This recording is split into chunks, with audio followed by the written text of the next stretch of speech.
मित्रों नमस्कार। हमारे एस्ट्रोसोल कार्यक्रम में आपका बहुत बहुत स्वागत है। मित्रों, आज का यह कार्यक्रम हम आपके समक्ष रखने जा रहे हैं लघु पाराशरी से धनदायक योगों के बारे में। जो महर्षि पाराशर ने कहा है वही हम आपके सामने प्रकट करने जा रहे हैं। मित्रों, धनदायक इन योगों के लिए जन्म कुंडली में मुख्यतया महर्षि पाराशर ने 5वें और 9वें भावों को, 2 भावों को प्रमुखता से बताया गया है। किंतु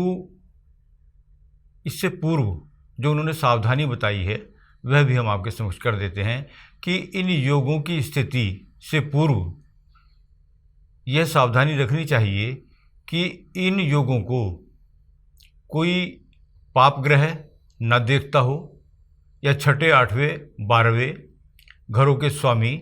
की दृष्टि इन पर ना पड़ी हुई हो या वो युति इनके साथ में ना बना रहे हों, तो ये धनदायक योग जो है अपने आप में पूर्ण रूपेण फल प्रदान करते हैं। ये धनदायक योग यदि जातक की जन्म कुंडली में हैं तो जातक निश्चित ही जन्मजात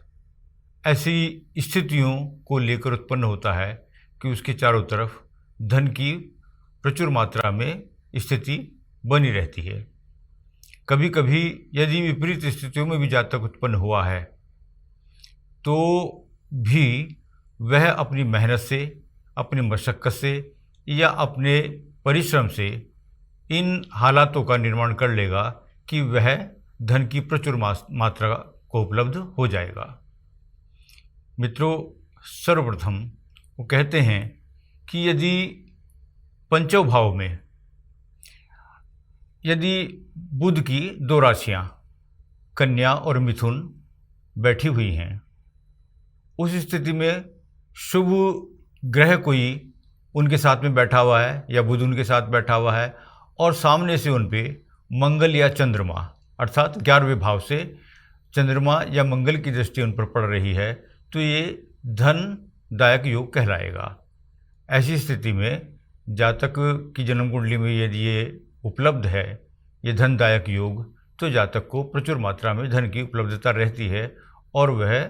भुखमरी का या परेशानियों का या धन अभाव का सामना नहीं करना पड़ता है। नंबर 2, 5वें घर में यदि शुक्र की तुला और वृष राशि यदि पड़ रही हैं और उनके साथ में कोई शुभ ग्रह कोई युति बनाए या उन पर दृष्टि डाले और मुख्य रूप से 11वें भाव से उन पर जो है शुक्र या बुध की दृष्टि उन पर पड़ रही हो, तो इस स्थिति में दूसरे प्रकार का धनदायक योग कहलाएगा। इस स्थिति में भी जातक को सब प्रकार की सुख सुविधाएं और धन धान्य से उसकी स्थिति बनी रहती है, उसको प्राप्त होता रहता है। नंबर 3, यदि 5वें घर में सिंह राशि है और सूर्य स्वयं वहाँ पर विद्यमान है और उनके ऊपर गुरु की दृष्टि 11वें घर से पड़ रही है, तो यह तीसरे प्रकार का जो है धनदायक योग है। और चौथा योग जो है ये कर्क राशि यदि 5वें भाव में, जन्म कुंडली के 5वें भाव में यदि कर्क राशि पड़ रही है और चंद्रमा उसमें विराजमान है और सामने से मंगल उनको देख रहे हैं, तो यह भी जो है एक धनदायक योग बनता है, बड़े श्रेष्ठ प्रकार का। और ऐसे जातक को भी धन का अभाव नहीं होता है, प्रचुर मात्रा में उसको धन की उपलब्धता मिलती रहती है। इसके पश्चात मित्रों 9वें भाव से बनने वाला एक योग है जी 9th हाउस में, धर्म स्थान भी कहते हैं, पिता का भाव भी है, भाग्य स्थान भी है। यदि भाग्य स्थान में 9वें भाव में मीन राशि या धनु राशि, गुरु की राशियां हैं, यदि ये राशि पड़ रही हैं और ये पंचमेश से युक्त है, 5वें घर का स्वामी जो है वो 9वें भाव में विराजमान है और सामने से गुरु और शुक्र की दृष्टि इन पर पड़ रही है, अर्थात सामने का मतलब ये है कि कहीं से भी, गुरु तो कहीं से भी बैठ के देख सकते हैं, लेकिन शुक्र जो है निश्चित तौर पे 9वें भाव पर जो है तीसरे भाव से ही दृष्टि डालेंगे। तो यदि शुक्र की और गुरु की दृष्टि इनके ऊपर पड़ रही है तो यह भी नवम भाव में बनने वाला एक प्रमुख प्रकार का धनदायक योग होता है। एक प्रकार का योग महर्षि ने लग्न से बनने वाले भी कुछ धनदायक योगों का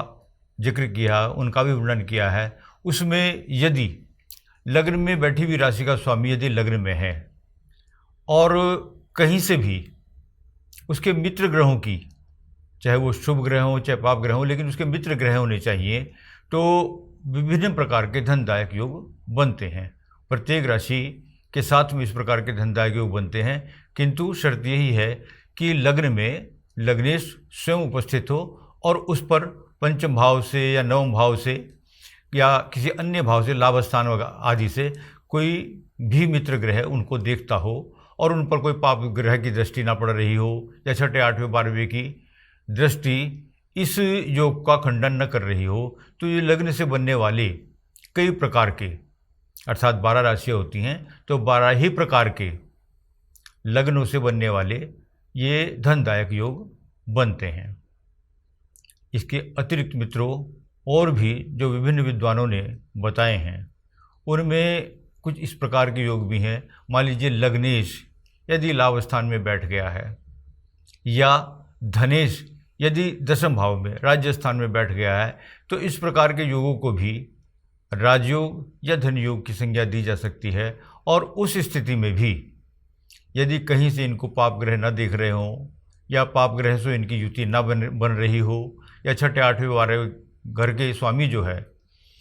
इन भावों के स्वामी यदि इन योगों को प्रभावित न कर रहे हों, तो ऐसे स्थिति में भी जातकों को हर प्रकार की सुख सुविधाएं और धन धान्य से परिपूर्ण स्थितियों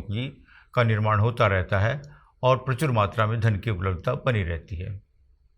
मित्रों, ये धन से संबंधित योग आपके सामने महर्षि पराशर के द्वारा लिखी गई लघु पराशरी पुस्तिका से हमने आपके सामने रखे हैं। मैं समझता हूँ इनके संदर्भ में यदि आपको कुछ कमी रह गई हो या कोई जिज्ञासा आपके मन में हो तो आप हमें कमेंट में जाके पूछ सकते हैं। और यदि आपको ये अच्छे लगे हों और समझ में आए हों तो कृपया हमारे इस कार्यक्रम को लाइक करें, शेयर करें और हमारे चैनल को सब्सक्राइब करें, ताकि इस प्रकार के अन्य कार्यक्रम भी आपको स्वतः ही